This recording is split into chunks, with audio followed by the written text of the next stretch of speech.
प्रिय विद्यार्थियों, आज हम कक्षा 12 हिंदी साहित्य विषय के अंतर्गत जो हमारे 3 वीडियोज़ इस पाठ से संबंधित, जो कि हिंदी के सर्वश्रेष्ठ कवि माने जाने वाले तुलसीदास जी और उनके द्वारा रचित हिंदी का सर्वश्रेष्ठ महाकाव्य जो कहा जाता है रामचरितमानस, उसके अयोध्या कांड से भरत राम का प्रेम से संबंधित जो 3 पाठ हमने बनाए थे, 3 वीडियोज़ हमने प्रस्तुत किए थे आपके सामने। क्योंकि पाठ बड़ा है और इसको समझना प्रत्येक पंक्ति को अच्छा रहेगा कि आपके लिए 3 पाठ बनाए गए थे। यहाँ चौथा पाठ लेकर के, जो कि इस पाठ का अंतिम अंश होगा, वहाँ गीतावली से और कुछ 2 पद दिए हुए हैं। तो आइए इन 2 पदों के बारे में हम चर्चा करते हैं, इनकी व्याख्या को समझते हैं। आइए देखते हैं कि इस तुलसीदास जी द्वारा रचित ये जो गीतावली, उनकी जो प्रामाणिक कृति मानी जाती है, उससे 2 पद लिए गए हैं। उन दोनों पदों का जो व्याख्या है, भावार्थ है, उसको समझेंगे। तो देखिए, प्रमुख रूप से आप देख रहे हैं बोर्ड पर लिखा हुआ है, यहाँ गीतावली से उद्धृत 2 पद हैं। पहला जो पद है उसका प्रथम पंक्तियां हैं, जननी निर्कत बाल धनुइया यहाँ सिखी सीतम, और दूसरा जो पद है वो राघो बड़ो अंदेशो, इस प्रकार से है। पहले में जो जननी निर्कत बाल धनुइया है, वहाँ प्रसंग लिया गया है कि जो श्री राम की माता कौशल्या है, वो अपने पुत्र के राम के वन गमन जाने के पश्चात अपनी सुध बुध भूल जाती हैं, और यहाँ तक कि वो इस प्रकार से अपने आप को आवासित करती हैं कि मैं बचपन में जो राम था उसकी जो प्रति है, उसकी जो मूर्ति है, वो सामने आज अंकित हो जाती है कौशल्या माता के सामने, और वो ये सुध बुध भूल करके ये महसूस करती है अपने हृदय में कि अब राम जो है वो बचपन के दिनों में ही जी रहा है, और यहाँ वो अपनी पुरानी जो स्मृतियाँ हैं राम के बचपन की, उसको उजागर करती हैं। और वो बार बार उन राम के जो बचपन में खेलने के काम आए जो छोटे छोटे धनुष बाण हैं, उनकी जो जूतियां हैं छोटे छोटे पैरों में आने वाली, उनको देख करके और वो मोरनी की तरह अश्रुपात करती हैं। जो मोरनी अपने जो पुत्र है उसकी प्रतीक्षा में लगातार अश्रुपात करती रहती है, तो वो संदर्भ यहाँ पर प्रसंग के रूप में यहाँ आपको देखने को मिलेगा। तो आइए, यहाँ ये समझना भी हमारे लिए आवश्यक है कि ब्रजभाषा जो है उसका प्रयोग किया गया है, माधुर्य गुण यहाँ पर आया है, वात्सल्य रस और वियोग श्रृंगार का, जो कि विप्रलभ श्रृंगार होता है, वियोग श्रृंगार, उसका वर्णन यहाँ पर किया गया है। प्रिय विद्यार्थियों, आपने देखा था जो पहली जो भरत राम का प्रेम था, वहाँ अवधी भाषा का प्रयोग किया गया है। यहाँ गीतावली में जो ब्रज भाषा है उसको इंगित किया गया है, प्रयुक्त किया गया है तुलसीदास जी के द्वारा। तो आइए पहला पद, उसका भावार्थ समझने का प्रयास करते हैं। जननी निर्खत बान धुनैया, जननी कहा गया है यहाँ पर कौशल्या माता को, जो राम की माता थी। जननी निर्खति, निर्खति यानी कि देखती हैं, वो माता कौशल्या है, वो देखती हैं। क्या देखती हैं? बाण धनुइया, यानी कि बाल धनुष को। बचपन में जो छोटे छोटे धनुष बनाए गए थे श्री राम को खेलने के लिए, धनुष बाण का अभ्यास करने के लिए, खिलौने के रूप में, उन बाल धनुष को देख करके वो देखती है, उन बाल धनुष को वो देखती है, छोटे छोटे बाण और धनुष को वो देखती है। बार बार और नैनन लावत, बार बार में, और नैनन लावत, और यानी कि अपने हृदय पर, नैनन यानी कि अपने नेत्रों में, अपने हृदय पर कभी कभी अपने नेत्रों पर, लावती लाती है प्रभु जू की ललित पनैया। प्रभु जू यहाँ राम के लिए आया है, उसकी ललित यानी सुंदर, पनैया यानी कि जूतियों को, उनकी छोटी छोटी राम की जो बचपन में पहनी जाने वाली जूतियाँ हैं, उनको बार बार में कौशल्या माता अपने नेत्रों से लगाती हैं, हृदय से लगाती हैं, और उन सुंदर जूतियों को इस प्रकार से वो अपने शरीर से स्पर्श कराती हैं। तीसरी पंक्ति, कबहु प्रथम ज्यों जाए जगावत कही प्रिय वचन संवारे। यहाँ वो लौट जाती हैं उस बचपन की अवस्था की तरफ, जब राम बचपन में थे, बालक थे, तो उन्हें ऐसा लगता है कि राम अब भी बालक हैं और वो सुध-बुध भूल जाती हैं और राम को बचपन में ही याद करती हैं और कहती हैं कबहु प्रथम ज्यों जाए जगावत, कबहु प्रथम ज्यों जाए जगावत।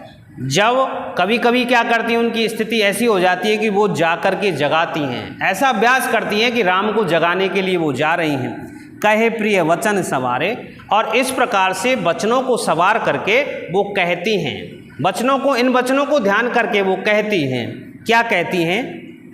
उठऊ तात, हे पुत्र उठ जाइए, सवेरा हो गया है। बलिमातु बदन पर, बलिमातु यानी कि बलिहारी जाती है, न्योछावर हो जाती है।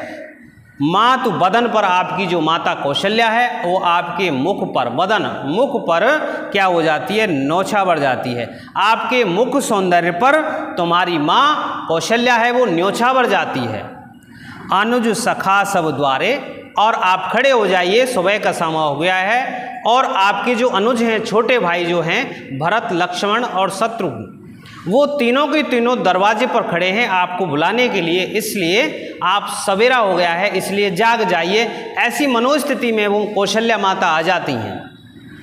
वो भूल गई हैं कि राम वनगमन को चले गए हैं, वो पुनः दोबारा से लौट करके उस बचपन में खो जाती हैं जब राम को वो जगाया करती थी कि बाहर द्वार पर जो उनके अनुज हैं वो खड़े हुए हैं। आगे की पंक्ति में देखते हैं, कबहु कहत यों बड़ी बार भई, कबहु कभी कहती हैं यों, इस प्रकार से कहती हैं, बड़ी बार भई, बहुत देर हो गई है, हे बेटे, हे बेटे राम बहुत देर हो गई है, जाओ भूप पह भैया, और आप उन राजा आपके पिता दशरथ जी के पास जाइए अपने अनुजों के साथ। आप बहुत देर हो गई है, आप अभी तक उस राजा के पास, अपने पिताजी दशरथ जी के पास अभी तक नहीं गए हैं, इसलिए उनके साथ, अपने अनुजों के साथ मिलने के लिए, चरण स्पर्श करने के लिए अपने पिताजी के पास जाइए। अगली पंक्ति, बंधु बोल जयई जो भावे, गई निछावर मैया। जो आपके बंधु हैं, जो आपके भ्राता हैं, वो आपसे कहते हैं कि आप कुछ खा लीजिए। बंधु बोल, भाई कहते हैं, जयई जो भावे, गई निछावर में, जो आपको अच्छा लगता है, रुचिकर लगता है, वो खा लीजिए।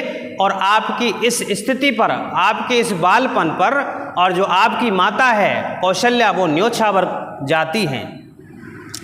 कबहु समुझ वन गवन राम को, और कभी उस स्थिति से पलट जाती हैं और कभी उनको ये एहसास होता है कि मैं तो ये वैसे ही सोच रही थी, बचपन में आने का प्रयास कर रही थी। उनको अचानक से ध्यान आ जाता है कौशल्या माँ को कि अब तो वो स्थिति नहीं है बचपन की, और जो राम हैं वो कहाँ चले गए, वन गमन कर गए हैं।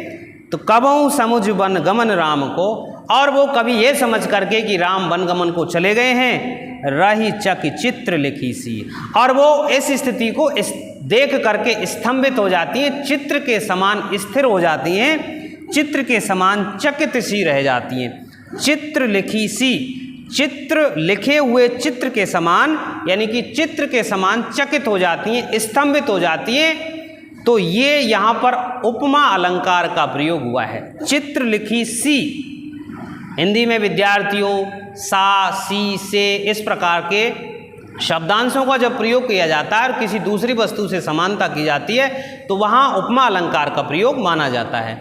आपको ये उपमा अलंकार का जो प्रयोग है, ऐसे अलंकारों का प्रयोग है, भाषा शैली का प्रयोग है, और गुण कौन सा है, तो ये सभी चीज़ें आपको व्याख्या के विशेष में लिखने में आपको बहुत महत्वपूर्ण रोल अदा करती हैं। और इस प्रकार की चीज़ें लिखने से कि भाषा कौन सी है, अलंकार कौन सा है, तो ऐसा लिखने से आपका जो विशेष जो नया बनता है वो आपकी व्याख्या में पूरे के पूरे अंक बोर्ड की परीक्षा में लाने में आपको अच्छा जो चीज़ है वो उपलब्ध करवाता है, अच्छे अंक अर्जित करवाने में वो आपकी मदद करता है।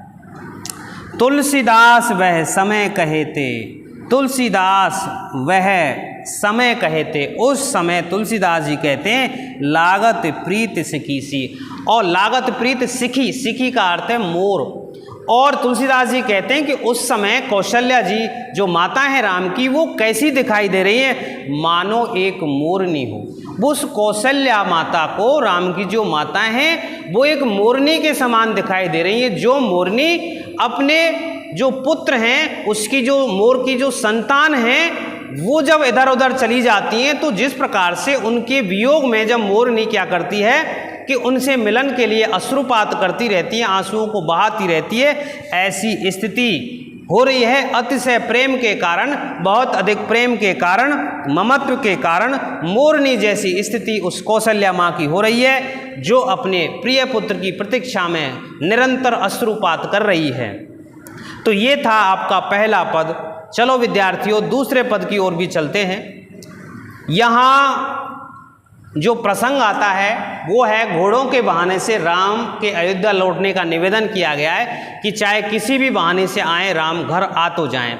उनको बहाना लिया गया है कि आप जो देख रेख किया करते थे जिन घोड़ों की अयोध्या में यहाँ रहते हुए, वो घोड़े अब कैसे हो गए, बहुत कमज़ोर हो गए। अगर आप नहीं आओगे तो वो बहुत बुरी स्थिति को प्राप्त हो जाएंगे। किसी भी कारण से आप कि घोड़ों के बहाने से ही सही राम आ तो जाएं जंगल से लौट करके, ऐसी स्थिति कौशल्या माता की होती है। तो देखिए इसको, राघव, हे राघव, हे रघुकुल में जन्म लेने वाले, रघुकुल के वंशज राघव, हे राम, एक बार फिर आओ, आप एक बार पुनः आ जाइए। अब प्रिय विद्यार्थियों, आप इस पद के अंतिम पंक्ति से पहले वाली जो पंक्ति है, यानी कि सेकंड लास्ट जो पंक्ति है, वहाँ पहुँच जाइए। वहाँ से हम इसका अर्थ शुरू करेंगे ताकि आपकी समझ में ये पूरा का पूरा अर्थ एक क्रम से आ जाए। देखिए, सुनऊ पथिक, हे पथिक, हे राहगीर। एक राहगीर जा रहा था जंगल की तरफ, उसे रोक करके वो कहना चाहती हैं, जो राम मिलाई वन, यदि हे राहगीर आपको यदि रास्ते में राम मिल जाए जंगल की तरफ, वन कहियो मात संदेशो, तो उसकी माता अर्थात मेरा अर्थात कौशल्या का जो संदेशा है वो मेरे पुत्र राम तक आप पहुंचा देना। देखिए क्या है संदेशा, क्या कहती हैं, ए वर बाज बिलोक आपने, ए वर, वर कहते हैं श्रेष्ठ को। ये जो श्रेष्ठ बाजी पर्यायवाची है घोड़े का, ये जो श्रेष्ठ घोड़े हैं बिलोक देख करके, इन श्रेष्ठ घोड़ों को देख करके आपने अपने बहुरों बनई सिधावो, आप भले ही पुनः वन को वापस चले जाना, केवल आप इनको दर्शन दे जाइए, इनको देख करके चले जाना, वापस मैं आपको रोकूंगी नहीं, आप भले ही वापस चले जाना जंगल की तरफ, लेकिन एक बार इन श्रेष्ठ घोड़ों को आप देख जाना। बहुरो यानी पुनः, बनई सिधावो यानी कि वन को चले जाना। तीसरी पंक्ति, जे पै प्याय पोख कर, जे पै जिन्हें पानी पिला करके, पोख कर पुचकार के, वो घोड़े ऐसे थे जिन्हें आप जब पानी पिलाते थे तो पहले क्या करते थे, आप पुचकारते थे। पूख कर पंकज, कर पंकज हाथ रूपी यानी कि कमल रूपी नेत्रों से, यानी कि कमल के समान आपके नेत्र हैं, उनसे आप पानी पिलाते समय घोड़ों को क्या करते थे, पुचकारते थे। वार वार चुचुकारे, और चुचुकारे यानी कि बार बार आप उनको सहलाते थे। पहले पुचकारते थे पानी पिलाते समय और बाद में उनको सहलाते थे। क्यों जीवई मेरे राम लाडले, हे मेरे लाडले राम, वो अब क्यों जिएंगे, वो घोड़े आपकी विरह में क्यों जिएंगे। ते अब निपट विसारे, निपट यानी बिल्कुल, विसारे यानी भुला दिया है, आपने उन घोड़ों को बिल्कुल ही भुला दिया है। अब वो जी करके क्या करेंगे, अपनी मरणासन्न स्थिति में वो आ गए हैं। हे प्रिय लाडले राम, आप उन घोड़ों की खातिर एक बार जंगल से आ जाइए, भले ही आप वापस जंगल को चले जाना। अगली पंक्ति, भरत 100 गुनी सार करत है, भरत 100 गुनी सार करत है, अर्थात कहने का तात्पर्य आपके नहीं होने पर भले ही भरत उनकी 100 गुनी सार करता है, बहुत अच्छी उसकी सार संभाल करता है इन घोड़ों की। ते अति प्रिय जान तिहारे, और वो भरत जी क्यों करते हैं सार संभाल, क्योंकि वो उन घोड़ों को आपके प्रिय जानते हैं, इसलिए वो सार संभाल करते हैं। फिर भी तदपि दिनई दिन होत झांवरे, फिर भी वो दिन, तदपि यानी फिर भी, दिनई दिन होत झांवरे, वो दिनों दिन कैसे होते जा रहे हैं, झांवरे होते जा रहे हैं, दुर्बल होते जा रहे हैं, कमजोर होते जा रहे हैं। कारण है कि वो बिल्कुल उनका ध्यान उसी प्रकार से रख रहे हैं, उस 100 गुनी आप जिस प्रकार से उन घोड़ों का ध्यान रखते थे, उनसे भी ज़्यादा अधिक उनकी जो सार संभाल है वो करने का कार्य कौन कर रहे हैं, भरत जी कर रहे हैं। फिर भी वो घोड़े दिनों दिन कैसे होते जा रहे हैं, कमजोर होते जा रहे हैं। मनहु कमल हिम मारे, देखिए आपको विद्यार्थियों यहाँ फिर एक अलंकार आता है, मनु मानहु जनु जानहु, ऐसे शब्द जब आ जाते हैं तो उत्प्रेक्षा अलंकार होता है। मानो, तो यहाँ मानो वो कैसे घोड़े दिखाई दे रहे हैं, मनहु कमल हिम मारे, जिस प्रकार से कमल के पुष्पों को पाला मार जाता है। हिम मारे, उनको कमल के जो पत्ते हैं वो अत्यधिक सर्दी के कारण, पाले के कारण जो नष्ट भ्रष्ट हो जाते हैं, जो मुरझा जाते हैं, उन कमल के पत्तों के समान ही, कमल के पुष्पों के समान ही वो जो घोड़े हैं वो भी कैसे हुए, मुरझाए जैसे कमजोर प्रतीत हो रहे हैं। यहाँ पर उत्प्रेक्ष अलंकार है मानो, यहाँ जो माना गया है उन घोड़ों को जो माना गया है वो कैसे हो रहे हैं, कमल के समान, जो पारा पड़ता है, अत्यधिक जो शीत पड़ती है, उन शीत के कारण जिस प्रकार से कमल के जो फूल हैं, कमल की जो पत्तियां हैं वो मुरझा जाती हैं, उसी प्रकार से ये घोड़े हैं, उनकी भी स्थिति वैसे ही कमजोर हो गई है। यहाँ पढ़ी लिया हमने ये, सुनऊ पथिक जो राम मिलई वन कहियो मात संदेशो, हे पथिक आपको यदि वन में जाते समय कहीं पर मेरे प्रिय पुत्र राम मिले तो उनको ये मेरा मैसेज, ये संदेशो कहकर जा कर के सुना देना। अंतिम पंक्ति है, तुलसी मोहि और सविनते।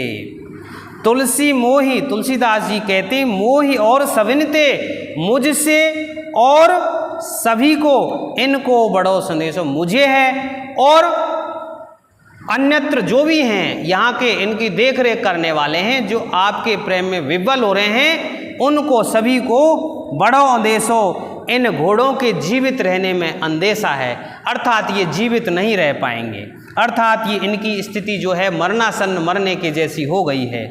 तो प्रिय विद्यार्थियों, ये 2 पद दिए गए थे और गीतावली से ये 2 पद आपको यहाँ पर उनका अर्थ भावार्थ प्रस्तुत किया गया था। विद्यार्थियों आप चिंतित न हो, जैसे हमारा ये पाठ्यक्रम पूरा होगा उसके बाद में हम आपको क्विज लेकर के, प्रश्नोत्तरी लेकर के प्रत्येक पाठ की वो उपस्थित होंगे। प्रत्येक पाठ आपका महत्वपूर्ण होने वाला है और कक्षा 10 के लिए भी हम मैटर बनाने का सोच रहे हैं, तो वो बोर्ड की दोनों कक्षाएं जो हैं कक्षा 10 और 12, उनसे संबंधित जितने भी हिंदी का मैटर आता है हम 1 बाय 1 स्टेप बाय स्टेप आपको उपलब्ध करवाते रहेंगे। तो आप इस अलग को जगाने के लिए, शिक्षा की जो अलग हिंदी परिवार की ओर से जल रही है, इसको आगे बढ़ाने के लिए आप इसको शेयर करें, कमेंट करें इन पर और इसको सब्सक्राइब करें, ताकि ज़्यादा से ज़्यादा जो विद्यार्थी हैं वो इनसे लाभान्वित हो सकें। धन्यवाद।